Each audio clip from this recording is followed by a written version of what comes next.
I came here in the fall of 1994, and I've enjoyed my experience a great deal at Georgia Southern.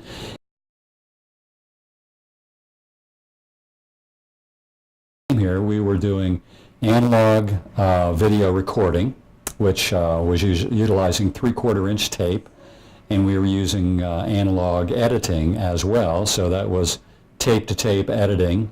And then probably, I can't give you an exact year, but soon after we got into the 21st century, we started moving into the transition of digital video shooting and editing and audio as well, and utilizing computers for our editing. And that meant that not only did we have to teach the students how to do it a different way, we as professors had to learn how to do it a different way before we could teach it. So that's been a significant change. Then the curriculum has changed significantly during the time that I was first, from the time that I was first here until today. Initially, broadcasting was just a specialty area within communication arts. It was not its own major. And then eventually it became that. And it moved in that way for a number of years, and it included broadcast news. But in 2014, we made the transition to multimedia, that terminology, as well as 2 new curricula, one in film and production, that's audio and video production, and the other one in journalism. And those curricula changes were made to reflect the significant changes that have taken place in the media industry during the time that I've been at Georgia Southern.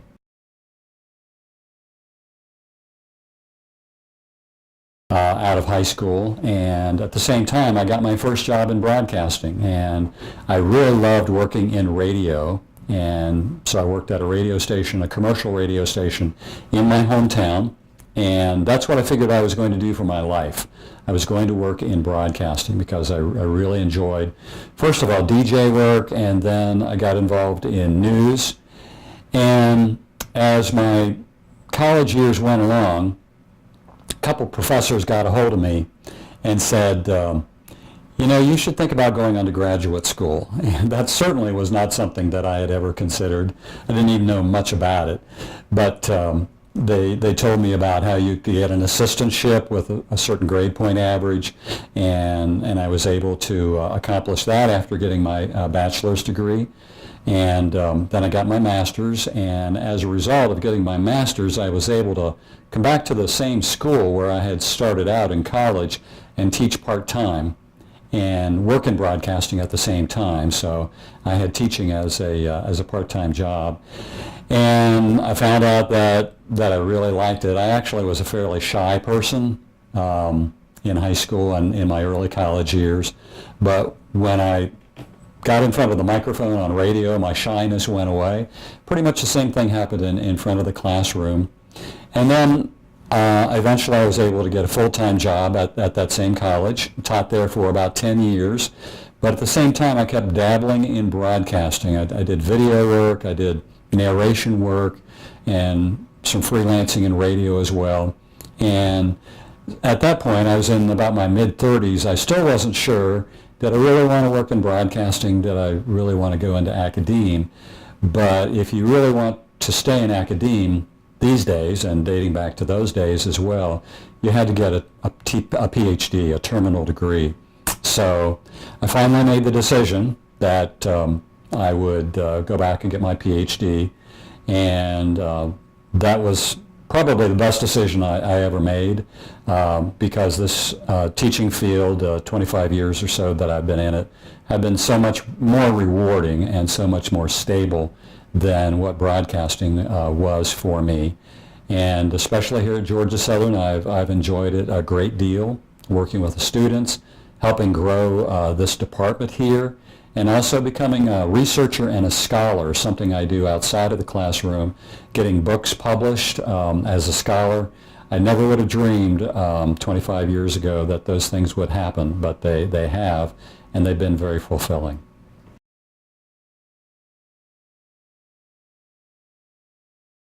learn.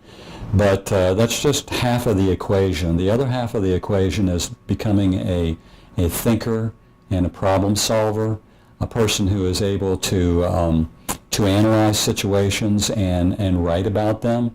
If you're a good writer, that can open a lot of doors for you in any field of the media and in academia as well.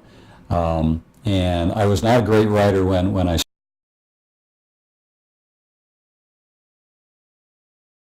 It's been great to see this department grow over the 24 years that I have been here, and to move from its former trailer location and old studios that really weren't even ours, over to VZ Hall first of all, and then eventually Sanford Hall, where we are now. And it's great to see the department in the physical shape that it is right now.